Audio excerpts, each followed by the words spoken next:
নবীর সাথে তুলনা কারোর হতে পারে? আমরা মাটির বলে নবীও মাটির হবে? আমরা মানুষ, নবীও মানুষ, তাই বলে কি আমি আর নবী এক? বুধবারও বার, শুক্রবারও বার, তো দুই বার এক। সালাওয়াত।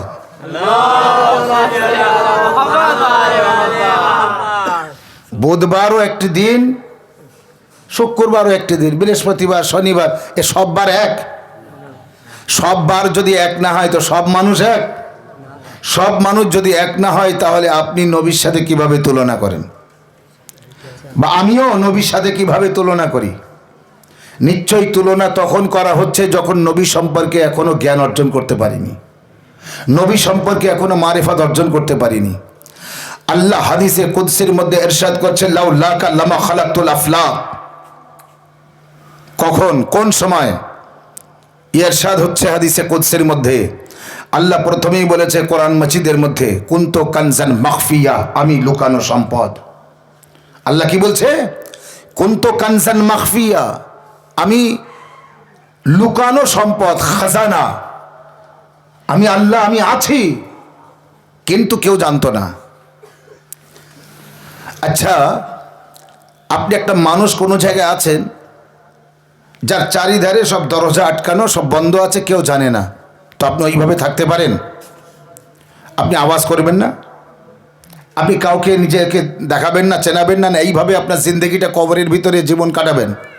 কেউ কাটাতে পারে? পারে না। এটা আমাদের মানুষের মধ্যে।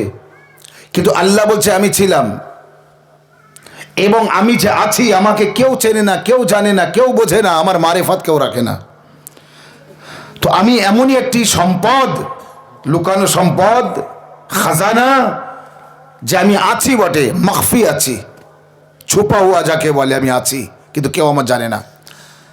লাউলাকা লামা খালাকতুল আফলাক, এ নবী, আমি আমার পরিচয় দিতে চেয়েছিলাম যে মানুষ আমাকে চিনুক, আমাকে জানুক, তাই লাউলাকা লামা খালাকতুল আফলাক।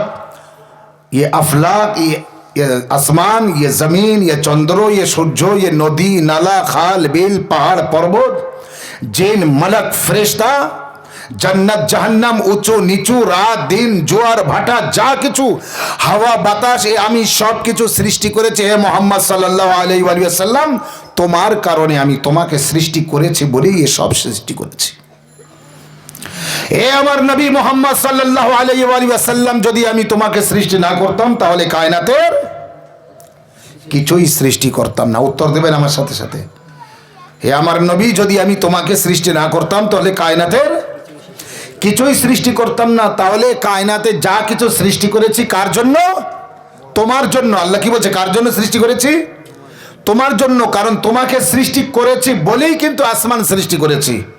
তোমাকে যদি আমি সৃষ্টি না করতাম তো আসমান সৃষ্টি করতাম না, তোমাকে সৃষ্টি করতাম না তো জমিনকে সৃষ্টি করতাম না, তোমাকে সৃষ্টি করতাম না তো মালাক ফেরেশতা জিন ইনস এসব কিছুই সৃষ্টি করতাম না। রাত দিন, জোয়ার ভাটা, উঁচু নিচু, হাওয়া বাতাস, আমি কিছুই সৃষ্টি করতাম না, তোমাকে আমি সৃষ্টি করেছি। তাহলে এবার বুঝুন আল্লাহর নবী কত মূল্যবান একজন ব্যক্তিত্ব, তিনি একজন কত মূল্য রাখে। এত বড় কায়নাতের যত মূল্য না, তার থেকে বেশি মূল্য নিশ্চয় আমাদের প্রিয় নবী হযরতে মুহাম্মদ মুস্তাফা সাল্লাল্লাহু আলাইহি ওয়াসাল্লাম। সব থেকে বেশি মূল্য রাখে তিনি। এত মূল্য তানার, এত মূল্য তানার আছে যে তিনি বলছেন যে নবী মুহাম্মদ রাসূলুল্লাহকে যদি আমি সৃষ্টি না করতাম তো কিছুই সৃষ্টি করতাম না। তাহলে বুঝবেন, মন দিয়ে শুনবেন। আল্লাহ তারপরে বলছে, ওয়ালাউলা আলী লামা খালাকতুকা, এ মুহাম্মদ, আমি তো তোমাকে সৃষ্টি করতামই না যদি এসব কিছুই সৃষ্টি করতাম না যদি তোমাকে সৃষ্টি না করতাম। আর এ মুহাম্মদ, যদি আমি আলীকে সৃষ্টি না করতাম তো তোমাকেও সৃষ্টি করতাম না। হে মুহাম্মদ সাল্লাল্লাহু আলাইহি ওয়া সাল্লাম, যদি আমি আলীকে সৃষ্টি না করতাম, হযরত আলী আলাইহিস সালামকে যদি না বানাতাম, দুনিয়ায় না পাঠাতাম, তাহলে আমি কিন্তু হে মুহাম্মদ, আমার বন্ধু, আমার দোস্ত, আমি তোমাকেও সৃষ্টি করতাম না, দুনিয়ায় পাঠাতাম না। তাহলে বুঝুন এর সাথে সাথে কতটা মূল্য হযরত আলী আলাইহিস সালামের। আল্লাহ বলছে দুনিয়ার কিছুই হতো না যদি মুহাম্মদ না হতো, আর মোহাম্মদ সাল্লাল্লাহু আলাইহি ওয়াসাল্লাম যে হয়েছে, যদি আলী না হতো তো আমি মোহাম্মদকেও পাঠাতাম না। কারণ মোহাম্মদ সাল্লাল্লাহু আলাইহি ওয়াসাল্লাম যে দুনিয়ায় এসেছেন যে কাজের জন্য, সেই কাজে সাহায্য করার যে সে হচ্ছে মাওলা আলী। আর হযরত আলী হবে না তো ওই কাজে সাহায্যকারী হবে না, আর সাহায্যকারী হবে না মানে ইসলাম প্রচার হবে না, আর ইসলাম প্রচার হবে না মানে আল্লাহর ওয়াহদানিয়াতের প্রচার হবে না, আর এই প্রচার হবে না মানে আল্লাহ যে উদ্দেশ্যে কায়নাত সাজিয়েছে সেই উদ্দেশ্য বেকার হয়ে যাবে, সে উদ্দেশ্য সফল হবে না।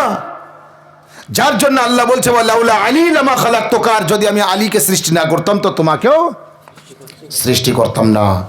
ওয়ালাউলাল ফাতেমা লামা খালাকতুকুম, ওয়ালাউলাল ফাতেমা লামা খালাকতুকুমা, আর যদি আমি ফাতেমাকে সৃষ্টি না করতাম তো তোমাদের দুজনকেও সৃষ্টি করতাম না। শুনতে পাচ্ছেন ভাইরা আমার? নামাজ পড়ুন, যত পারেন নামাজ পড়ুন, নামাজ পড়তে নিষেধ নেই। রোজা রাখুন, কোরআন পড়ুন, দান করুন, খায়রাত করুন, দোয়া করুন, সব কিছু করুন, কিন্তু এই বক্তব্যটা একটু মন দিয়ে শুনবেন।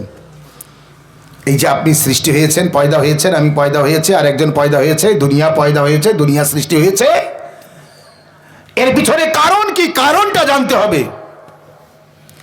আল্লাহ বলছে কিছুই সৃষ্টি করতাম না আমার বন্ধু, এই আমার দোস্ত মুহাম্মদ সাল্লাল্লাহু আলাইহি ওয়াসাল্লাম, যদি তোমাকে সৃষ্টি না করতাম, আর তোমাকেও আমি সৃষ্টি করতাম না, রেখে দিতাম আমার কাছে যদি আমি আলীকে সৃষ্টি না করতাম। আরে মোহাম্মদ ও আলী শুনে রাখো, তোমাদেরও দুজনকেও সৃষ্টি করতাম না যদি ফাতেমাকে সৃষ্টি না করতাম।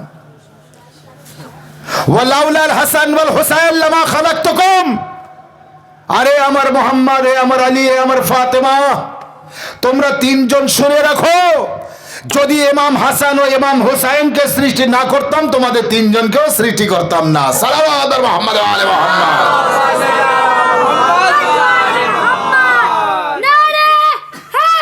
ইয়া আলী, ইয়া আলী, ইয়া আলী, ইয়া আলী, ইয়া আলী, মুর্দাবাদ, মাশাআল্লাহ, মুর্দাবাদ।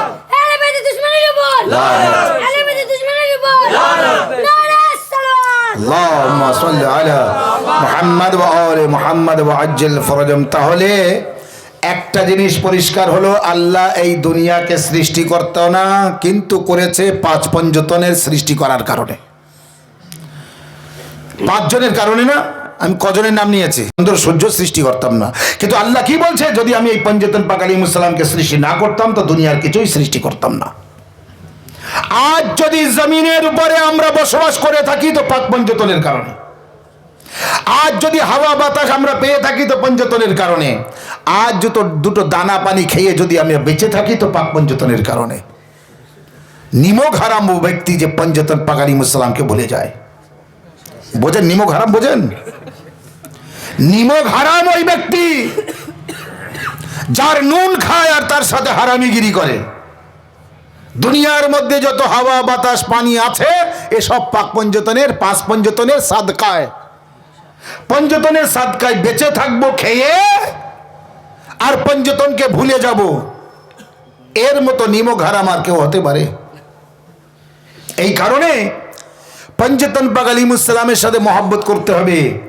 আল্লাহ আজকের রাতে তার প্রিয় নবীকে, খাতেমুল মুরসালিনকে মেরাজে ডেকেছিলেন বোরাক পাঠিয়ে, যাও বোরাক নিয়ে যাও জিবরাইল, এ ফেরেশতা বোরাক নিয়ে যাও, আমার নবীকে ওই বোরাকে চাপিয়ে নিয়ে এসো, আমার অনেক কথা আছে আমার নবীর সাথে। নবী পাক মেরাজে গেলেন। নবী যখন মেরাজে গেলেন মানে একেবারে সপ্তম আসমানের উপরে, তো নবী যে মেরাজে গিয়েছিলেন মানে আসমানের উপরে গিয়েছিলেন, ইয়ে জমিনের উপরে মানে আসমানের নিচে যা কিছু আছে, নবী যখন মেরাজে গিয়েছিলেন আসমানের নিচে যা কিছু আছে সব নবীর পায়ের নিচে ছিল না? ছিল না? না এখনো বোঝাতে পারিনি। সালাওয়াত মুহাম্মদ ওয়া আলি মুহাম্মদ। দুনিয়ার সব কিছু নবীর পায়ের নিচে। পায়ের নিচে কিনা? সবকিছু নবীর পায়ের নিচে। প্রথম আসমান পর্যন্ত, জমিন তো জমিন, প্রথম আসমানও নবীর পায়ের নিচে, দ্বিতীয় আসমানও নবীর পায়ের নিচে, তৃতীয় আসমানও নবীর পায়ের নিচে, চতুর্থ আসমানও নবীর পায়ের নিচে, পঞ্চম আসমান নবীর পায়ের নিচে, ষষ্ঠম আসমান নবীর পায়ের নিচে, সপ্তম আসমানও নবীর পায়ের নিচে। নবীর পা কোমরের নিচে, কোমর বুকের নিচে, বুক গলার নিচে, গলা কাঁধের নিচে। আর নবী যখন আল্লাহর পবিত্র কাবা ঘরে গিয়েছিলেন 360টি মূর্তিকে ভাঙার জন্য, সেই নবীর কাঁধের উপরে আলীর পা। সালাম মুহাম্মদ ওয়া আলি মুহাম্মদ।